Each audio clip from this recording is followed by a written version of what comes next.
उत्तर प्रदेश की राजनीतिक सियासत इस वजह से गरमाई है क्योंकि एक तरफ शिवपाल सिंह यादव की बड़ी जिम्मेदारियों को लेकर सवाल थे, तो दूसरी तरफ आजम खान का अगला कदम क्या होगा इस बात को लेकर। 50 साल की विरासत को आजम खान ने एक झटके में खो दिया। लोकसभा उपचुनाव गंवाया, रामपुर में जब विधानसभा चुनाव हुए तो उसको भी गंवाते नजर आए, और इसके बाद खबरें ऐसी सामने आ रही हैं जिसमें सपा और भाजपा का कहीं ना कहीं गठबंधन नजर आ रहा है, उनकी साठगांठ नजर आ रही है। मायावती, जिनको कहीं ना कहीं बड़ी पार्टी के तौर पर जाना जाता है, बड़े विपक्ष के चेहरे के तौर पर जाना जाता है, आजम खान के समर्थन में उन्होंने कई सारी बातें रखी। इसी के बाद कहीं ना कहीं कयासों का बाजार इस वजह से गर्म हो गया कि आजम खान जैसे बड़े नेता को अपनी पार्टी में लाना चाहती है मायावती। क्या आजम का समर्थन करके उनको अपनी पार्टी के झुकाव में लाकर आने वाले चुनावों की तैयारियों में जुटना चाहती हैं, क्योंकि मायावती की पार्टी भी ज़्यादा मजबूत नज़र नहीं आ रही है। लेकिन ऐसे में आजम खान जैसा अगर दिग्गज चालाक नेता उनकी पार्टी के साथ जुड़ जाता है तो फ़ायदा मायावती की पार्टी को भी मिलेगा। दरअसल वो मौके का फ़ायदा उठाती देख रही हैं और अखिलेश यादव पर तंज कसती नजर आई थी कि रामपुर और मैनपुरी की सीट के बीच सौदा हुआ था कि मैनपुरी की सीट सपा रखे और रामपुर की सीट हमें दे दे, ताकि हम मुस्लिम बाहुल्य समाज को लेकर तमाम निशाने साध सकें तमाम विपक्षी पार्टियों पर। तो ये अगर सौदा हुआ था तो आजम खान के खिलाफ तो धोखा हुआ है। आजम खान के खिलाफ तमाम ऐसी बातें हैं जिनको लेकर चर्चा जारी है। क्या वो सपा का साथ छोड़ देंगे, क्या वो बसपा के साथ हो लेंगे? इससे पहले हमने एक रिपोर्ट दी थी जिसमें कांग्रेस के साथ आजम खान को दिखाया था, लेकिन अब बसपा को लेकर चर्चाएं ज़्यादा तेज हो रही हैं, क्योंकि बसपा ऐसे चेहरों की तलाश में बसपा कोशिश करेगी कि 2000 आने वाले 24 के लोकसभा चुनाव से पहले अपनी पार्टी को मजबूत करे, नगर निकाय चुनाव से पहले अपनी पार्टी को मजबूत करे। लेकिन आजम खान का क्या, उनकी खोई हुई सियासत को कौन लौटा कर देगा? क्या अखिलेश लौटा कर देंगे, या मायावती लौटा कर देंगे, या योगी आदित्यनाथ खुद दोबारा चुनाव का फैसला लेंगे? इन्हीं सब तमाम मुद्दों पर ज़्यादा जानकारी लेते हैं आसिफ से, और सीधा सवाल इसी बात को लेकर रहेगा कि रामपुर में हार के बाद आजम खान को लेकर कयास तरह तरह के हो रहे हैं। जब तक उनको कोई जिम्मेदारी नहीं दी जाती या कोई वो खुद अपने अपने आप को लेकर कोई ऐलान नहीं करते, तब तक कयास लगते रहेंगे कि बसपा के साथ, कांग्रेस के साथ या सपा का साथ छोड़कर नई पार्टी बनाएंगे। लेकिन आपकी क्या राय इस मामले पर? देखो दीपक, जिस तरीके से अभी चाहे वो बीजेपी हो या फिर कांग्रेस हो, ये तमाम जिस तरीके से वरिष्ठ नेताओं की छटनी शुरू हुई है, तब से देखिए उस पार्टी की बर्बादी हुई है, चाहे वो कांग्रेस ही हो या समाजवादी पार्टी। अभी देखिए कहीं ना कहीं मुलायम सिंह यादव के जाने के बाद भले ही ये डिम्पल की अच्छी जीत है, लेकिन चचा शिवपाल आ गए। लेकिन आजम खान लोकसभा के उपचुनाव हुए तब भी हार गए रामपुर, और अब देखिए विधानसभा के उपचुनाव है तब भी हार गए। उसके बाद ईवीएम का ढंडोरा पीट रहे हैं, वो एक अलग बात है, ठीक है।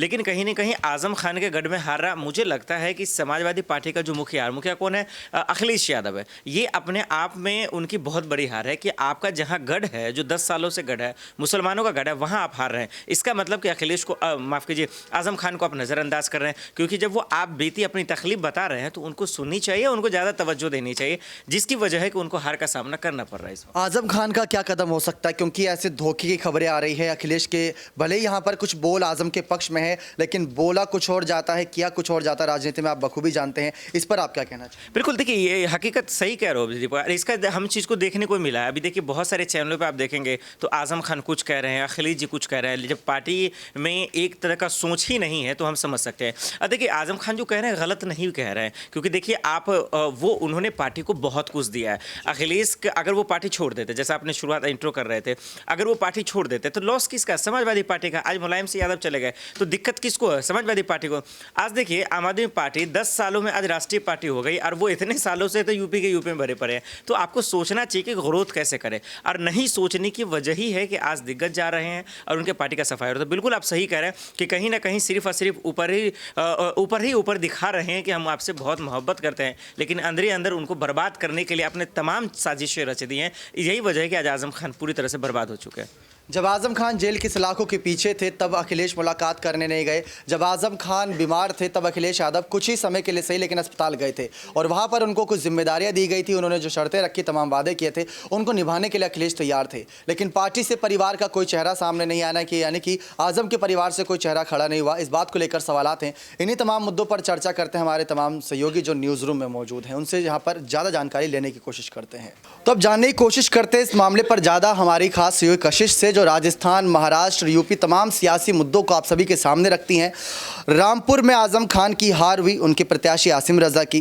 कहा जा रहा है कि यहाँ पर कांग्रेस में जा सकते हैं, बसपा में जा सकते हैं, सपा छोड़ सकते हैं, ऐसे कई कयास लगाए जा रहे हैं। ये कयासों का बाजार जब तक गर्म रहेगा, जब तक अखिलेश शिवपाल आकर खुद इनकी स्थिति साफ नहीं करते कि आजम खान अब हमारे लिए क्या काम करते नजर आएंगे। क्योंकि उन्होंने 50 साल इस पार्टी को दिए, 50 साल ना सिर्फ दिए, जीत कर दिए, जेल के अंदर रहे या फिर कहीं पर भी रहे, वो जीते ही हैं, रामपुर लोकसभा चुनाव या फिर विधानसभा चुनाव। तो इसको आप किस नज़रिए से देखते हैं कि आजम को अब क्या कदम उठाना चाहिए? क्या सपा छोड़ बसपा की ओर रुख करना चाहिए या उनको सपा भी छोड़ देनी चाहिए और अपनी खुद की एक नई नींव रखनी चाहिए? असुद्दीन ओवैसी पार्टी का यहाँ पर एक बहुत बड़ा एग्जाम्पल है, उनके साथ जाना चाहिए। तो अगला कदम क्या होगा आजम का? देखिए, यहाँ पर बसपा में जाने पर ये सवाल इसलिए आ रहा है बार बार क्योंकि यहाँ पर मायावती लगातार उनका साथ देती नजर आ रही है। लगातार यहाँ पर कह रही है कि रामपुर में हार गई है सपा पार्टी और कोई मामूली बात नहीं थी सपा का हारना। तो कहीं ना कहीं सोची समझी साजिश को लेकर लगातार वो यहाँ पर अपनी बातें रखते नजर आ रही है। आपने कहा कि आजम खान के पास बहुत सारे ऑप्शन है। देखिए, यहाँ पर जब वो जेल में थे तब भी कांग्रेस पार्टी का ऑप्शन उनके पास था। जब आचार्य प्रमोद कृष्णम उनसे मिलने गए थे, यहाँ पर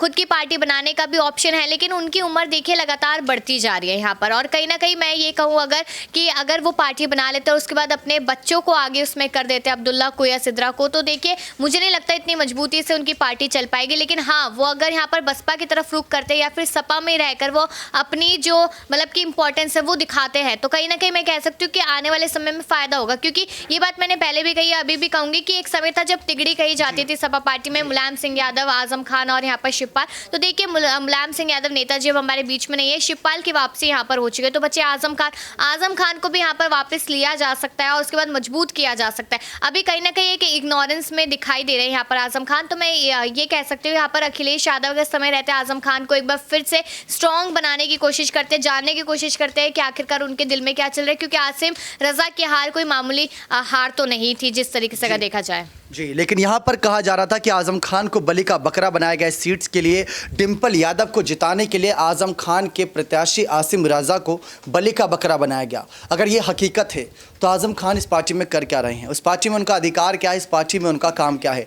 हार जीत यहाँ पर खुद ही अखिलेश तय कर ले रहे हैं कागजी तौर पर। इसी मामले पर आगे की जानकारी अबरार से लेना चाहेंगे कि किस तरीके से उनका क्या मानना है। अगर ये सचमुच ये बड़ी हकीकत थी, ज़मीनी हकीकत है कि आसिम रजा को बलि का बकरा बनाया गया, आजम खान की सीट रामपुर को बलि का बकरा बनाया गया मैनपुरी जीतने के लिए, अखिलेश यादव ने अगर ये सारी रणनीति चली है तो आजम खान को तो इस पार्टी में नहीं रहना चाहिए। क्योंकि जिस पार्टी में अपमान वहाँ पर आपका क्या काम, ऐसा कहा जाता है। तो यही बात आजम खान पर लागू होती है। आपको क्या लगता है कि आजम पार्टी छोड़ देंगे? पार्टी मतलब इस्तीफा उनका पद से हो चुका है, 9 साल तक विधायकी नहीं लड़ेंगे, बचा कुचा पार्टी के साथ ही नाम जुड़ा हुआ है जो उनको जिम्मेदारियां हैं, क्या वहां से भी उनको विदाई ले लेनी चाहिए? देखिए, आजम खान ने जितने लंबे समय तक समाजवादी पार्टी के लिए काम किया है और वो समाजवादी पार्टी के फाउंडरों में से गिने जाते हैं। मुलायम सिंह यादव ने उन्हीं के साथ पार्टी की शुरुआत की। तो जाहिर सी बात है कि अगर आखिरी समय में वो पार्टी को छोड़ते भी हैं तो कोई ज़्यादा नुकसान समाजवादी पार्टी को नहीं होने जा रहा है। क्योंकि नुकसान के तौर पर रामपुर लोकसभा, रामपुर विधानसभा दोनों तो पार्टी हार ही चुकी है। तो ऐसे में कहीं ना कहीं उनकी सियासी ताकत जो है बिल्कुल ख़त्म होने के दहाने पर आ गई है। और इसलिए जनता भी कहीं ना कहीं उनसे जो है उनका मोह भंग हो चुका है। और अब देखिए कि विधानसभा चुनाव जिनका क्षेत्र कम होता है, लोगों की संख्या कम होती है वोटर्स की, उस सीट पर भी अगर उनके इतनी ज़्यादा सक्रियता के बावजूद भी पार्टी के प्रत्याशी हार रहे हैं तो जाहिर सी बात है कि आजम खान का जो वो सियासी कद है उसमें ज़रूर कमी दर्ज की गई है। और जहाँ तक उनकी पार्टी छोड़ने का सवाल है तो पार्टी छोड़ने से भी कोई ज़्यादा समाजवादी पार्टी को अब नुकसान नहीं पहुँचने वाला है। जी, बहुत बहुत शुक्रिया। लेकिन जिस तरीके से माहौल बना हुआ है आजम खान की इस रामपुर सीट को लेकर, सवाल ये खड़ा होता है कि यहाँ पर अगर धांधली हुई थी तो क्या दोबारा चुनाव होने चाहिए? क्या अगर धांधली नहीं हुई थी और जानबूझकर अखिलेश ने हराया है तो क्या सपा पार्टी छोड़ देनी चाहिए अखिलेश यादव के खिलाफ आजम खान को? क्या बसपा का समर्थन करना चाहिए? क्योंकि बसपा ने मायावती ने यहाँ पर समर्थन जताया मुस्लिम समाज का और आजम खान का, उनके समर्थन में बात कही कि अखिलेश ने आपकी सीट का सौदा किया था। अगर ये सब हकीकत है तो आपको क्या लगता है कि आजम खान का अगला कदम क्या होगा? अपनी राय कमेंट सेक्शन में जोड़ दीजिएगा। बहुत बहुत धन्यवाद।